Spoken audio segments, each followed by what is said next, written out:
રાજ્યકક્ષાના કેબિનેટ કૃષિ મંત્રી જીતુભાઈ વાઘાણીની પ્રેસ કોન્ફરન્સ પર પાલભાઈ આંબલિયાની પ્રતિક્રિયા। 28 તારીખે રાજ્ય સરકારે પરિપત્ર કર્યો અને પરિપત્રના પારા 2 માં લખ્યું છે કે વ્યક્તિગત સર્વે કરી અને 20 દિવસમાં અહેવાલ મોકલવો।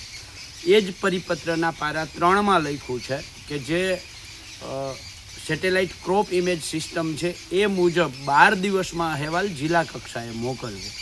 હવે 12 દિવસ ને 20 દિવસનો લેખિત પરિપત્ર કર્યા પછી ગઈકાલે 29 તારીખે રાજ્યના પ્રવક્તા મંત્રી અને કૃષિ મંત્રી જીતુભાઈ વાઘાણી એમ કહે છે જાહેર માધ્યમોના માધ્યમથી કે આ પાક નુકસાનીનો સર્વે 7 દિવસમાં પૂરું કરવું। તો સરકારના દેખાડવાના અને ચાવવાના દાંત અલગ કેમ? લેખિતમાં 12 દિવસ અને 20 દિવસ લખે છે અને મૌખિક જ્યારે જાહેર માધ્યમોમાં અહેવાલ આપે છે ત્યારે એમ કહે છે કે 7 દિવસમાં આ સર્વે પૂરો કરવો। એટલું જ નહીં, ગઈકાલે કેટલાય ગામોમાં જે ગ્રામ સેવકો અને સર્વે કરવાની ટીમો ગઈ ત્યાં એને એવું કહ્યું કે અમને મૌખિક એવો આદેશ કર્યો છે કે ખેડૂતોની મગફળી સડી ગયેલી હોય, એના ઝાડવા, એના ભૂકો, પાંદડા બધુંય તો એ તમારે ડેડવા ફોલવાના છે। ફોલ્યા પછી જો દાણામાં નુકસાની હોય તો જ એ નુકસાની કાઉન્ટ કરવી, બાકી આખો ડૂચો હળી ગયો હોય તો એ નુકસાની કાઉન્ટ કરવી નહીં।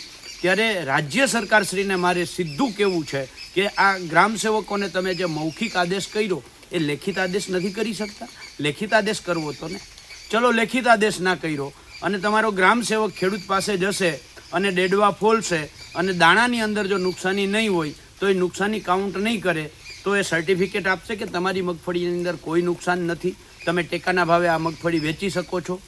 જે ગ્રામ સેવક જે મગફળીને ઓકે કહે છે એ જ મગફળી ટેકાના ભાવે જ્યારે રાજ્ય સરકારની બીજી સંસ્થા પાસે વેચવા જશે ત્યારે એમાં ભેજ અને હવા કઈ અને એને કાઢી મૂકવામાં આવશે। માનનીય જીતુભાઈ વાઘાણી આ બાબતે બહુ સ્પષ્ટ ખુલાસો કરે કે ખેડૂતોની જે મગફળીને ગ્રામ સેવકોએ ઓકે કઈ છે એ મગફળીને ટેકાના ભાવે ખરીદીમાં કોઈ રોકશે નહીં, નહીતર સરકાર બે મોઢાની વાતો બંધ કરે, મૌખિક આદેશો કંઈક અલગ કરે અને લેખિત આદેશો કંઈક અલગ કરે। આ જે છે આ ખેડૂતો સાથે સંપૂર્ણ નાટક છે। ત્યારે રાજ્ય સરકારશ્રીને વિનંતી કરતો પત્ર લખ્યો છે કે તમારા તમામ સંસદ સભ્યશ્રીઓએ, મંત્રીશ્રીઓએ, ધારાસભ્યશ્રીઓએ ખેડૂતના ખેતરમાં જઈ અને સર્વે કર્યું છે અને એમાંથી કેટલાએ કહ્યું છે કે આ પાક નુકસાની બહુ થઈ છે, ખેડૂતોનું સર્વસ્વ લૂંટાઈ ગયું છે, એને માન્ય રાખવામાં આવે। જ્યાં 1.5 ઇંચથી લઈ અને 15 ઇંચ સુધી વરસાદ પડ્યો છે એ તમામ જગ્યાએ સાર્વત્રિક વરસાદ છે, એટલે કોઈ સર્વેના નાટકો કર્યા વગર, ખેડૂતના ખેતરે ગયા વગર ખેડૂતોનું સંપૂર્ણ દેવું માફ કરવામાં આવે તેવી અમારી બહુ સ્પષ્ટ માંગણી કરતો પત્ર રાજ્યના મુખ્યમંત્રીશ્રીને લખ્યો છે।